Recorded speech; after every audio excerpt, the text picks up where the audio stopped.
Welcome to another version of 1st and 10. I'm Jimmy the St. Christopher with Rams football coach Joe Prud'homme. Rams went down to the New Mexico Highlands University Cowboys 42-7 on Saturday.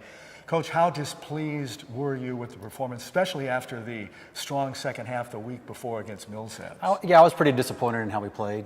We didn't come out and really compete the way we should have. Didn't build on the momentum we had built from the week before. I mean, it was a tough place to play. It was 100 feet elevation and a huge team, but we did not play. We didn't build on what we had, so I was disappointed. And as you said, they are a D2 school. You keep falling behind in big ditches this week. This past week it was 35-0. How do you explain that? Well, you blow some plays early and they score on you, then you're in a catch-up mode, and it just is kind of a cycle that we have to break at this point.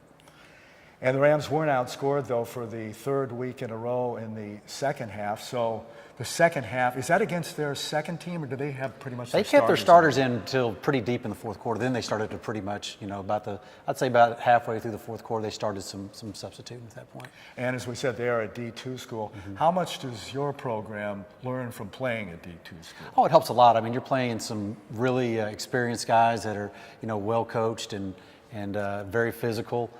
So you learn you better play your techniques, you're going to be in trouble. So. What improvement did you see in the offensive line and then the running game? Offensive line was much better. We blocked better, we hit our assignments better, there were better creases to run through, we had more time to throw the ball. So that was the bright spot, really, was the offensive line and the run game improvement. That was probably about the only one that we had. How about the passing game, which would include Kane Harden and Colby Reed? It was good except for the one pick six. It wasn't even a pick six, but it almost was a pick six. Other than that, it was a tip ball. But, we threw the ball pretty well, made pretty good decisions. Not to change maybe one or two plays, but overall it was solid. With Coach Joe Prud'homme on 1st and 10 on ramsports.net. Coach, where do you see this team right now? A little bit at Crossroads. We really got to pick it up this week. Getting into conference, we're going to be playing opponents that are more similar to us than what we've been playing. So I would like to think that we're going to, come out and really compete, and, we're at home. That last road trip was about 10 hours on the bus, so that was kind of tough. But, I think we'll come out and we'll make some improvements this week. Do you think they're at a certain level that you anticipated they would be at after 3 games at this point? I was hoping to be a little bit farther along.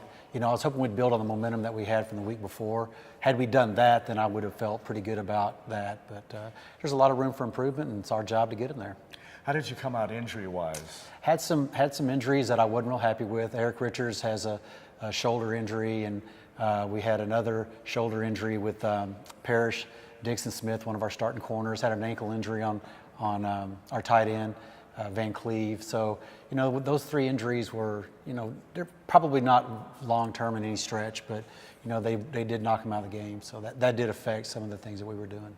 You start Central States Football League play against Sagu, who has competed with Texas Wesleyan in other sports. Obviously, this is the first football game, but boy, they're pretty tough too. How do you see them? Well, they're well coached. They're very experienced. They know who they are.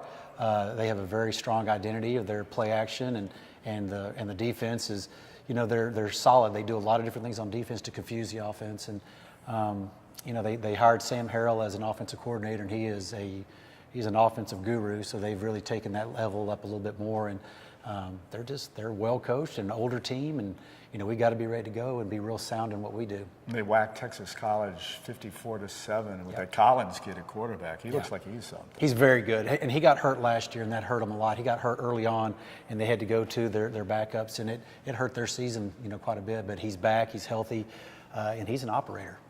Another home game. Does that help coming off the loss out in New Mexico on Saturday? Does it help that you're back home this weekend? I think so. I'd like to play all home games if I could. You just have a little bit more of a charge in you, a little bit more energetic, and those long bus rides could take something out of you. But, I think they're going to come back. They're really going to want to play well. The guys will. And I'm expecting a really good performance.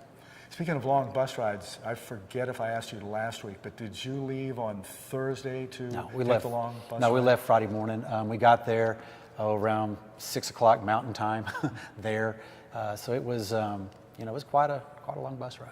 Cowboys were just in the high altitude yesterday to Denver. Not a very good result for them. Right. But when you get to a high altitude like that, do you do anything different when you first get there as far as like working out or doing more workouts or less workouts? There's not much you can do in 24 hours. Your time frame is way too condensed. But you know what we did do is we tried to water them as much as possible, because as soon as you hit the higher altitude, you know you're thirstier, you dehydrate a lot faster. So we just tried to really pour the water to them. And we got them out, walked around, did some things, but you're not going to be able to make any kind of physiological changes in a day.